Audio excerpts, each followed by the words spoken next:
안녕하십니까, 야옹쌤이에요. 자, 오늘은 이제 수학에 있어서 굉장히 이제 난제 중에 하나죠. 부모님들을 혼란스럽게 만드는 주제. 심하냐, 선행이냐, 즉 중등 심화를 해야 할 것이냐, 고등 선행을 해야 할 것이냐, 이 부분에 대해서 좀 얘기를 해드리려고 해요. 자, 보통 중학교 수학까지 가르치실 역량이 되시는 분들은 중학교 과정을 좀 오래 잡고 있어야지 되다 보니까 이제 그래요, 기초부터 기본부터 심화까지 저희 다 완성시켜 드려요 막 이러면서 심화를 그리고 잘해야지 고등학교에 가서 어려움이 없어요, 뭐 이런 말씀을 많이들 하세요. 반면에 이제 고등수학까지 뭐 다 커버가 되시는 분들 같은 경우, 그래서 고등학교 학생들을 이제 좀 많이 가르치면서 그 아이들이 얼마나 고등학교에 가서 많이 어려워하는지 계속 옆에서 보아오신 선생님들 같은 경우는 선행하셔야죠, 어머님. 심화 그거 안 하셔도 돼요. 그냥 선행으로 올려 보내십시오. 뭐 이렇게 말씀을 종종 하곤 하세요. 자, 그러면 선행을 하려면 심화를 포기하고 심화를 하려면 선행을 포기해야 되나요? 그건 아니에요.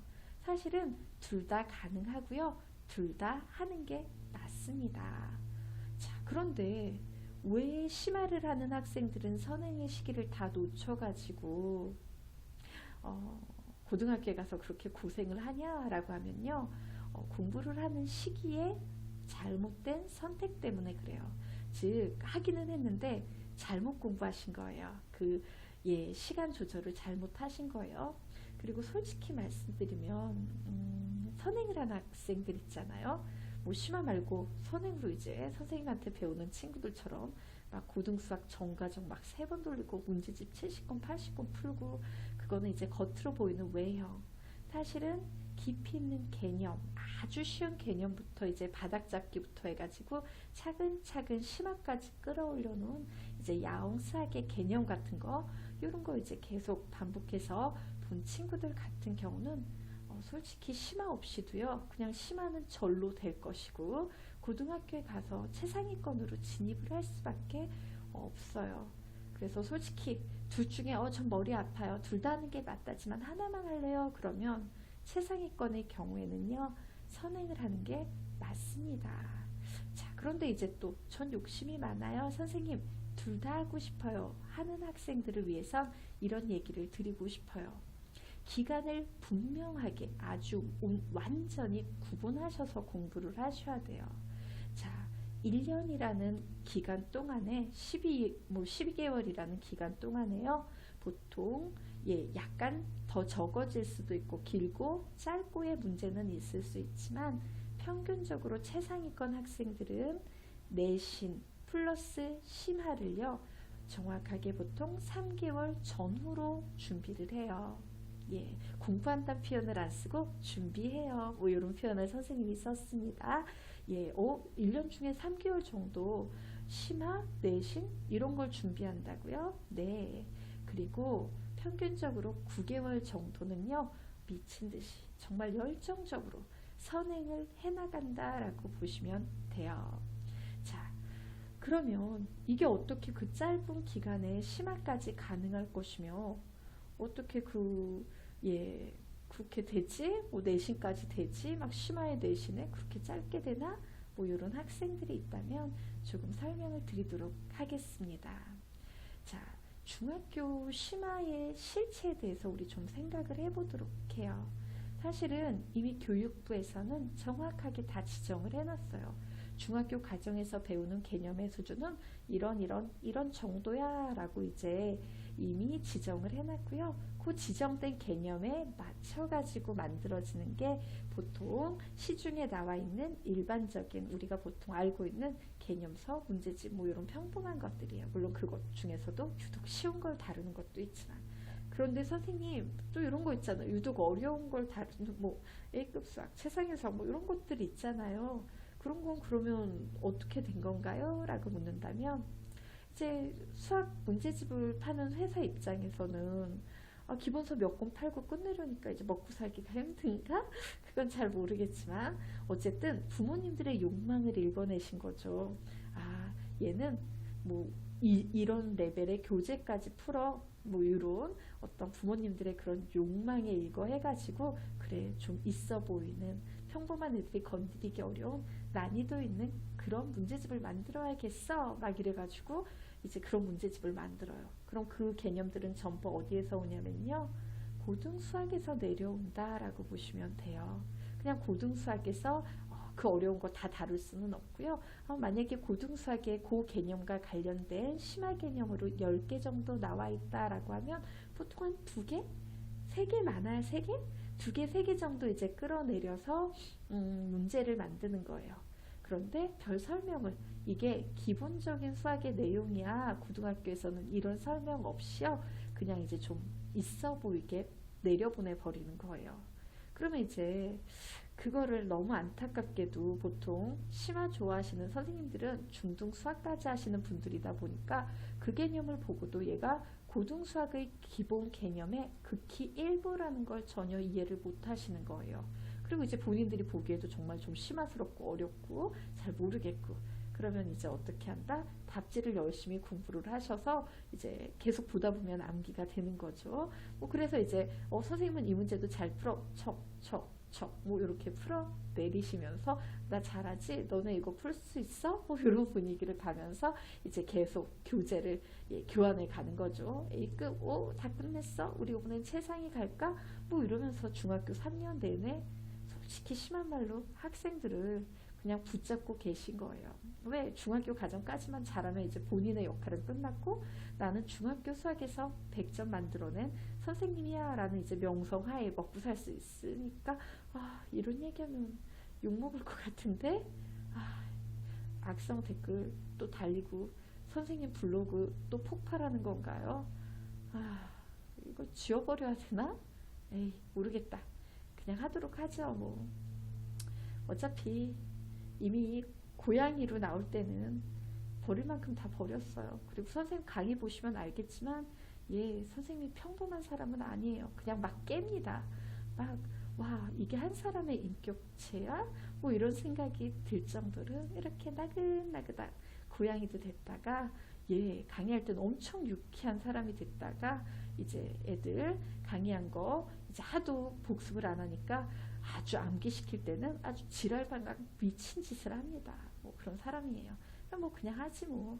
그리고 솔직히 그렇게 이제 악성 댓글 다시는 동종업계 선생님들한테 너무 많이 이제 그 뭐 학벌부터 시작해서 별의별 공격을 다 받으면서 22년째 살다 보니까 이제 자포자기했어요. 그래, 에이 모르겠다. 원래 욕하시는 게 취미인가 봐. 원래 뭐 악성 댓글러들 뭐 그런 거잖아요. 대신 한마디 할게요. 아마 지금 혹시 이제 막 시작을 하지만 선생님이 나중에 유명해질 수도 있는 거 아니에요?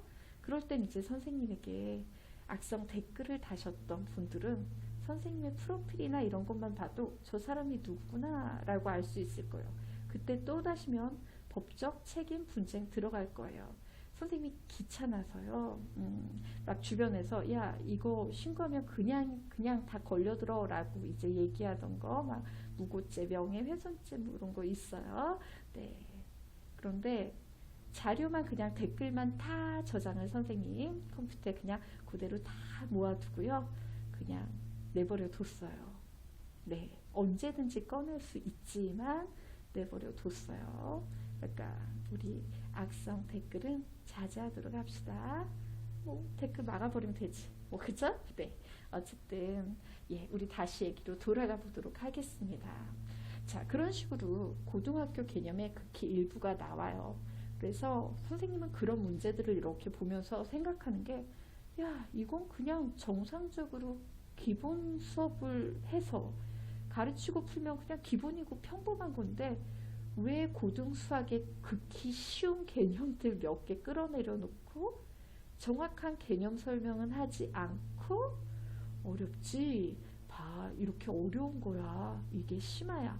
뭐 이런 장난을 치고 있지? 솔직히 중학교 심화 교재들 보면 좀 이런 생각 많이 들어요. 자, 그러면 이제 반발하시는 분들도 있겠는데 선생님이 한번 예를 좀 들어드리도록 하겠습니다. 자, 1차 방정식 한번 예로 들어볼까요? 중학교 과정에서 배우는 1차 방정식의 기본은 여기까지예요. 숫자 상수를 포함한 1차 방정식까지 풀이한다예요. 자, 그러면 고등학교 과정에는 1차 방정식이 안 나올까요? 나옵니다. 개념을 이제 시중 교재들은 하도 개념을 많이 생략해서 안 실어놓은 교재도 있을 거예요. 막 선생님들이 단원명에 1차 방정식이 없어요. 2차 방정식만 있잖아요. 9차 방정식만 있잖아요. 이런 얘기를 하실 수도 있는데 실제로 문제를 연구하고 분석해 보면요. 1차 방정식 문제 다 들어가 있어요.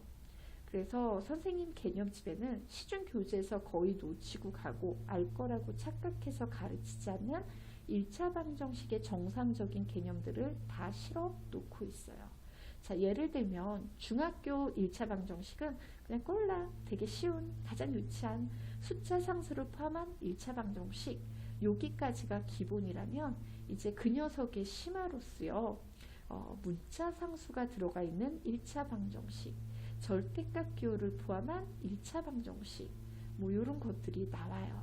자, 그러면 고등학교에서 배우는 1차 방정식의 심화 아닙니다.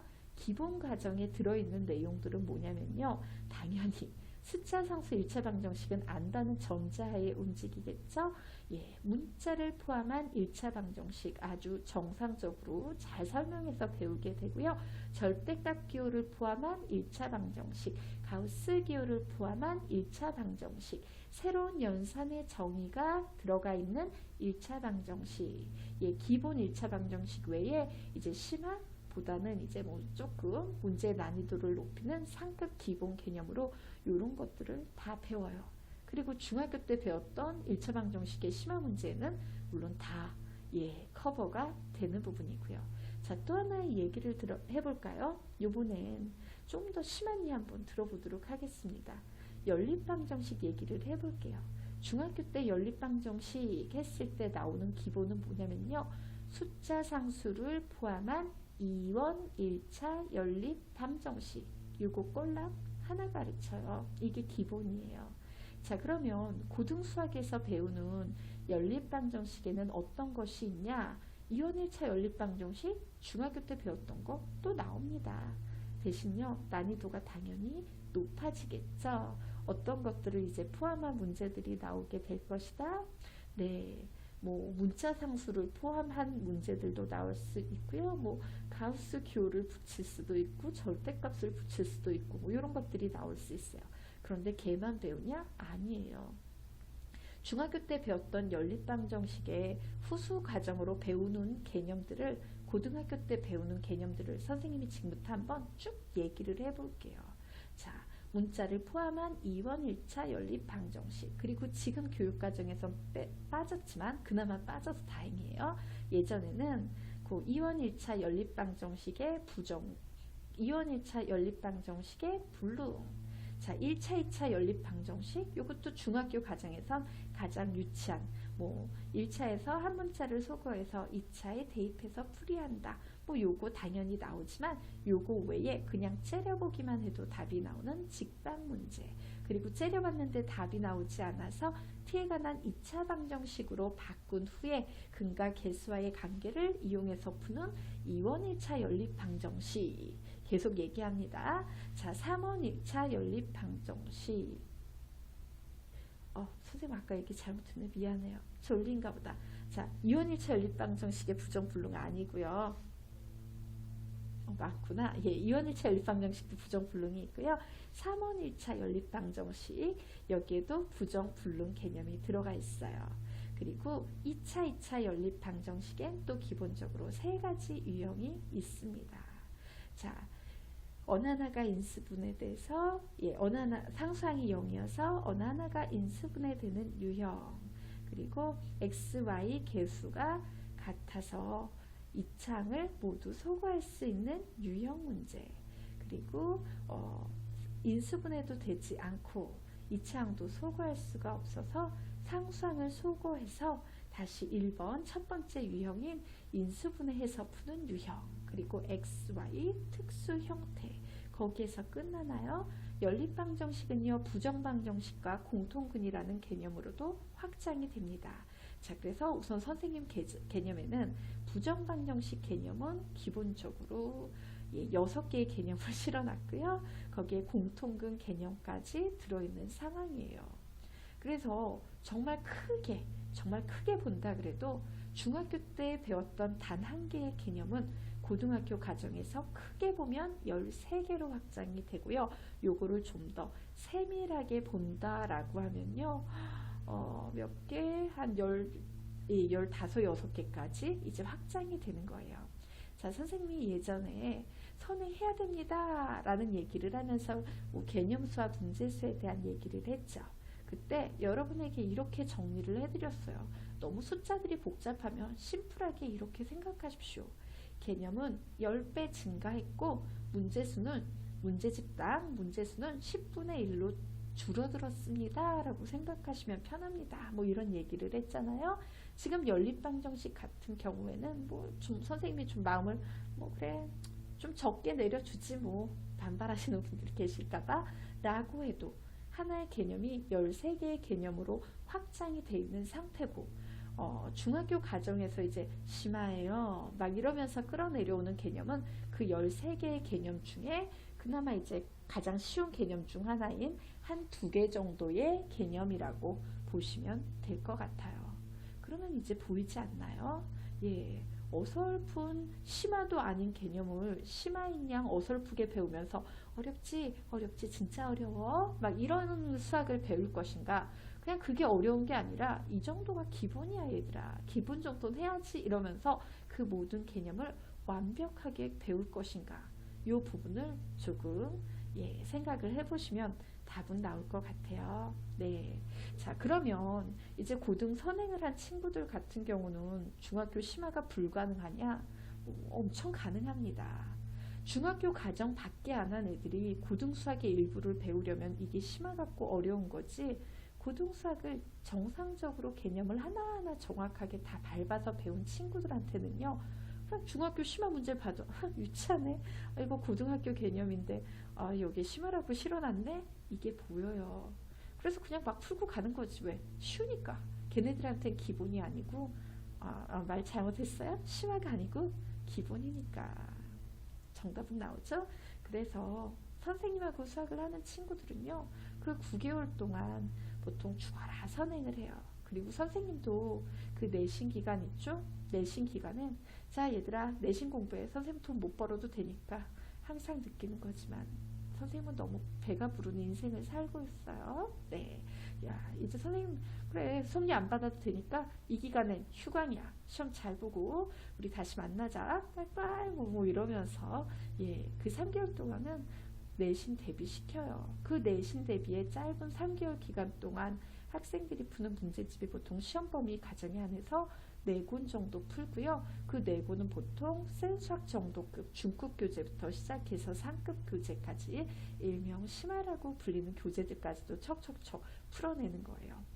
그래서 선생님이 이제 처음 수학을 가르치면 부모님들은 기존에 해본 시스템이 아니니까 이 정도 공부량이 애들이 소화할까요? 막 이러면서 시키시는데 선생님이 또 너무 교재를 또 잘 체계적으로 만들어놔서 그게 다 이제 가능해요.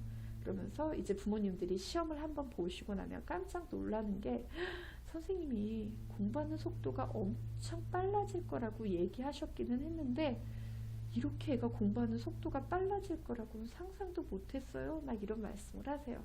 왜 그러냐? 선생님한테 배우는 친구들은 최상위권 학생들 같은 경우에는 일주일에 고등수학, 센수학 이상급 문제집으로 600문제 정도 풀고 가요. 왜냐? 문제집을 보통 3권 정도 풀면 한 권에 100문제씩, 한 과정에 300문제 정도가 풀리는데 그런 과정을 최상위급 애들은 수업을 2개 정도 택해서 들어요. 그러면 이제 일주일에 300문제에서 600문제 정도 풀고 가요. 고등수학 문제집을 일주일에 600문제씩 2주일에 센수학 한 권 분량으로 풀고 한 달에 센수학 2권 분량의 공부를 해오던 친구들이요, 중학교 문제집을 보잖아요. 이건 너무 쉬운 거지. 너무 유치하고 그냥 문제가 귀염귀염한 거지. 예, 그런 차이가 있다고 보시면 돼요. 그래서 심하냐 선행이냐 고민을 하신다면요, 예, 선행이 맞습니다. 자, 그런데 이 선행을 또 되게 조심해서 잘 시켜주셔야 돼요. 선생님은 또 주변에서 이런 거 많이 봤어요. 선행을 했는데 아는 게 하나도 없어요. 개념을. 그냥 문제집을 구경하다 왔어요. 뭐 이런 케이스도 많이 봤고요. 선행을 했는데 사실은 시중에 나와 있는 교재들 중에는요, 정상적인 고등수학 교재가 아닌데 오히려 중등수학에 훨씬 가까운 교재인데 막 베이직한 고등수학이야, 중등과정에서 고등수학으로 넘어가기 위한 과정이야, 뭐 이런 류의 예, 개념을 달고 나오는 책들이 있어요. 보지 마세요. 시간 낭비입니다. 그거 볼 동안 제대로 배우는 게 낫지, 고등수학 거의 제대로 못 배우는데 그런 교재 잡고 있는 거 너무 시간 아깝지 않나요? 그런 교재를 이제 막 저 고등수학 상하 뭐 이거 풀고 이거 풀고 했는데 교재가 다 학급 교재예요. 그러면 이제 선생님이 얘기하는 거죠. 그냥 마음을 비우시고 다시 시작하십시오. 뭐 이렇게 얘기할 수밖에 없어요. 교재 선택도 되게 잘 하셔야 되고요. 고등수학은 선생님 선정도 굉장히 중요해요. 선생님은 구하기 힘들어요. 이러면 지금 이제 갓 시작한 유튜버기는 하지만 예, 선생님 수업을 하시면 좋을 것 같아요. 선생님이 사실 요즘 정신이 없어요. 왜냐면 기존에 하던 수업을 마무리하랴, 교재 작업을 해서 이제 출판 준비를 하랴, 거기에다가 이제 예, 유튜버까지 해서 죽기 전에 이제 수학이 되게 딱딱하고 재미없을 거라고 생각하는 그런 학생들을 이제 다 개념적으로 사로잡아서 이제 수학을 끝내고 가겠다. 내가 은퇴하기 전에, 예, 선생님 아직 젊어요. 그래도 이제 은퇴를 꿈꾸면서 삽니다. 예, 은퇴하기 전에 이 한 번의 기록은 남겨야겠다 라고 생각을 해서 시작하는 유튜버니까, 만약에 이 유튜브의 내용들이 좀 충분히 앞에서부터 차곡차곡 이제 쌓여가지고 많이 볼만하게 되면요, 어지간한 선생님들 수업보다는 훨씬 나은 수업이 될 거예요. 대신 앞에서부터 차근차근 개념집 따라오셔야 되고요. 예, 선생님이 중간중간 하도 공부 안 하는 학생들을 위해서 거의 미친 짓을 해가면서 예, 같이 암기하는 막 웃긴 별의별 미친 짓을 다 하고 있는 동영상들도 있을 거예요. 예, 애완용 동물 동영상 뭐 이런 거 암기를 도와드립니다. 뭐 이런 동영상들도요, 보면서 즐겁게 수학 공부하셨으면 좋겠어요. 그리고 개념까지는 선생님이 잡아드리는데요, 이제 그 선생님이 이제 풀어준다는 그 600문제 뭐 이런 거 있죠. 이것까지 마무리를 해야 되는데 우리 학원이나 가을 선생님은 일주일에 600문제 감당을 못 하셔요. 뭐 이런 분들 같은 경우에는요, 예, 야옹수학 검색해서, 예, 사실 아직 안 올려놨어요. 너무 없어가지고 나중에 이제 좀 채워지면 그냥 한순간에 착 하고 퍼뜨릴 뭐 그런 자료만 이제 계속 쌓아두고 있는 상황이기는 한데요. 그때 되면 이제 선생님 교재 쪽 예, 이렇게 연락 주셔가지고 수업을 하시면 될 것 같아요. 어쨌든 오늘의 결론입니다. 심하냐 선행이냐? 선행이 맞습니다. 대신 선행에 실패하는 많은 이유 중에 하나는 개념을 잘 모르고 무늬만 고등수학 그냥 답지를 그대로 외워서 가르치는 이런 선생님들한테 배우는 경우에는 사실 안 하는 이만 못해요. 예, 그래서 좋은 선생님을 좀 알아보시고 좋은 선생님, 개념을 정말 잘 잡아주시는 그런 선생님한테 수학을 배우면 선행은 여러분에게 엄청난 무기가 될 거예요. 그리고 선행에 대해서 선생님이 종종 학생들한테 해주는 얘기가 있어요. 뭐냐, 선행이란 이런 겁니다. 여러분이 이제 하나의 문제를 풀 때는요, 사실은 솔루션이 여러 개가 존재할 수 있어요. 이 문제는 솔루션 1, 솔루션 2, 솔루션 3, 솔루션 4, 솔루션 5 뭐 이렇게 여러 개의 풀이가 존재할 수 있는데, 이제 뭐 학년에 따라서 초등학교 5학년 방식으로도 풀려요. 중1 방식, 중3 방식, 고1 방식 죄송합니다. 고3 방식 뭐 이렇게 다양한 솔루션들이 존재할 수 있는데요. 그건 마치 뭐와 같냐면 이제 여러분 선생님은 해본 적이 없지만 이제 얘기를 듣고 이렇게 막 이렇게 TV 같은 데 가끔 광고 나오는 거 보면 아 저러면서 노는구나 뭐 이런 것 중에 흔들어 보이는 게 이제 뭐지 그 게임 하잖아요 학생들이 게임을 할 때 어떻게 해요? 막 이렇게 무기 같은 거 막 철갑 두르고 막 미인인데 막 아이템 이래가지고 아이템 창 클릭하면 막 무기 막 있고 뭐 이런 거 있더라고요. 그때 이런 거예요. 내가 이제 뭐 중학교 수학만 죽어라 한다라고 그러면 그 게임에 나가가지고 이제 싸움을 하는데 이제 도끼 하나 들고서는 이제 휘두르면서 막 싸우러 나가는 거 그런 꼴이에요. 그냥 내가 이 하나의 문제를 푸는데 이 하나의 개념만 가지고 있는 되게 불쌍한 상태 남들이 보면 그런 상태고요. 만약에 내가 이제 적어도 이걸 고등수학 과정까지 다 이제 막 뺑뺑 돌려서 굉장히 갈고 닦은 실력과 다양한 무기를 갖게 된 거죠. 솔루션 1, 2, 3, 4, 5를 이제 다 갖고 있는 거예요. 그럼 별로 당혹스럽지 않은 이유가 그냥 한 문제를 봤을 때 그 5개 중에 뭔가는 빠르게 머릿속을 아 이거야 라면서 치고 오는 것이 분명 있거든요. 그럼 이제 그걸로 푸는 거예요. 이제 그 학생은 하나의 문제를 해결할 때 가지고 있는 무기가 그래 나는 초등학교 5학년 개념인 이제 뭐 손도끼도 있어. 그런데 권총도 있고 뭐 따발총도 있고 핵폭탄도 있고 뭐 이런 식으로 나가는 거라고 생각하시면 될 것 같아요. 내가 핵폭탄 끝까지 장착하고 수학 문제를 대할 것인가 아니면 손도끼 하나 들고 막 이렇게 휘적휘적 막 흔들면서 이제 너를 내가 극복해보겠어 풀어보겠어 막 이러면서 문제를 풀 것이냐 그런 차이인 것 같아요. 그리고 이제 심화라는 건 중학교 심화의 수준이라는 것은 아 손도끼에다가 나를 좀 세워줄까? 뭐 요 정도인데 잘못 세우면요 수학이 더 싫어지고 재미없어지고 무뎌집니다. 왜? 심화라는 이름 하에 이해도 하지 못하는 개념들을 선생님 입장에서는 설명도 제대로 안 되는 개념들을 이건 심화라서 어려운 거야. 내가 못 설명하는 게 아니라 뭐 이런 식으로 꾸역꾸역 집어넣고 있는 상태가 되면 되게 위험할 수 있어요. 수학이. 간혹 어떤 친구들이 있냐면요. 개념이 너무 없는데 막 버텨내다 보니까 자기 암시 같은 거죠. 버텨내야 돼요. 근데 개념은 없어요. 수학에. 그러다 보니까 아 나는 이 문제의 답지를 보니까 알 것 같아 아나 봐 알아요. 저는요 A급 수학 최상위 수학 다 풀 수 있어요. 다 공부했어요. 뭐 이런 착각 속에서 이런 주장을 하는 그런 자기 환상 속에 빠져 있는 친구들도 가끔 봐요. 그리고 그렇게 수학을 공부한 친구들은 어떤 문제점이 있냐면요. 이제 정상적으로 이제 개념이 하나도 없었기 때문에 그렇게 헤매던 건데 정상적으로 이제 개념을 하나하나 바닥부터 가르쳐서 요 문제를 되게 쉽게 보게 이제 만들어주게 하려는 거예요. 그런데 그 개념을 다져나가고 밟아가는 그 시간을 너무 지루해하는 거예요. 중독성 같은 거죠.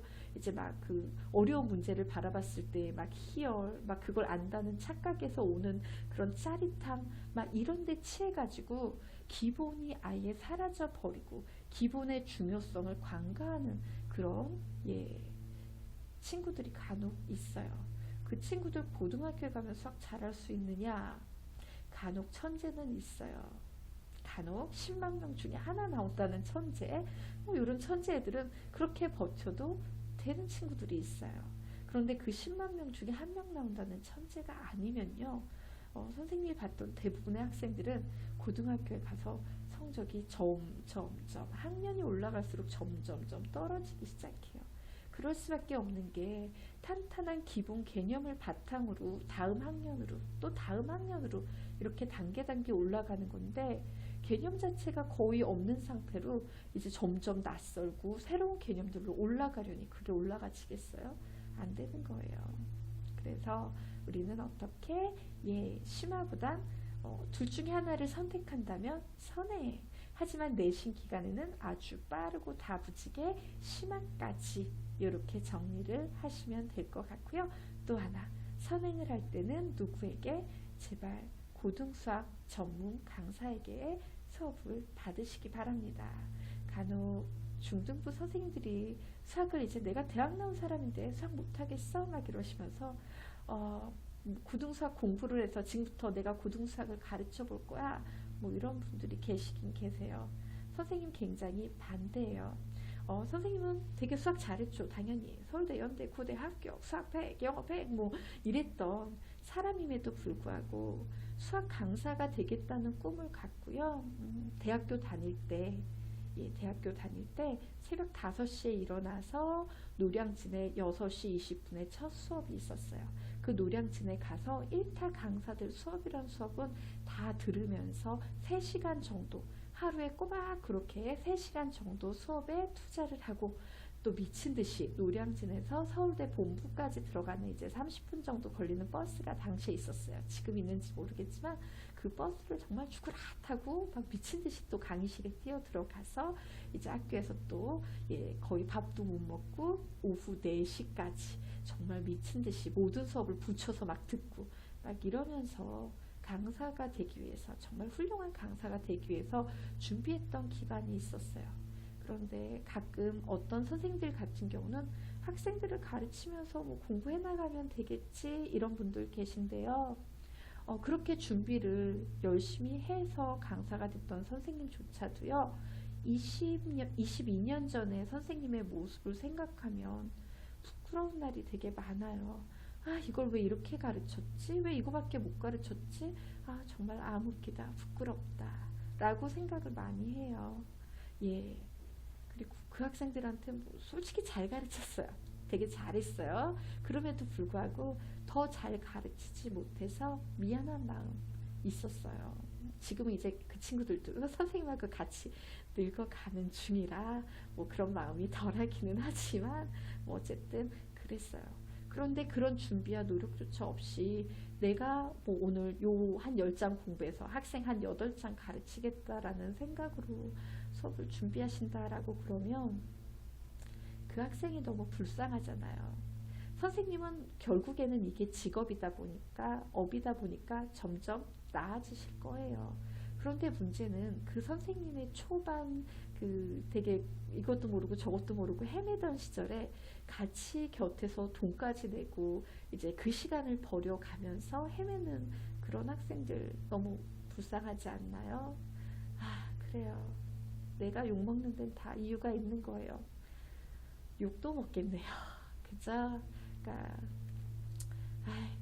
그렇네요. 이거 되게 떨린다. 나 왜 이렇게 매일 사고칠 얘기들을 많이 하지? 제발 그 강사분들은 선생님 동영상 안 봤으면 좋겠습니다. 특히 고등수학 이제 막 자기 혼자 공부해 가면서 그때 학생 가르쳐서 올라가시는 분들 보면 되게 열받은 소리 한다고. 사실은 이러지 않았으면 좋겠다. 준비 다 하고 해라. 뭐 이런 걸 한번 카페에 올렸던 적이 있어요. 그 선생님들 보시는 카페 욕 엄청 먹었습니다. 처음부터 잘하는 사람이 어딨냐? 그러면서 잘해가는 거지? 그러시면서 뭐 다들 선생님 생각하고 같지는 않은 것 같아요. 그래서 뭐 다른 생각에 대해서 비난하고 욕하시는 분들도 있겠죠. 그래도 꿋꿋하게 그냥 할게요. 오늘도 반가웠어요. 굿밤 되세요. 이제 선생님 밤이 너무 늦어서 자러 갈까? 아니군요. 오늘도 영상 찍어야 될 거 되게 많네요. 강의 영상, 야옹수학 말고 아직 선생님이 하고 있는 수학도 계속 강의 올려야 돼서 그럼 내일 또 봬요. 안녕.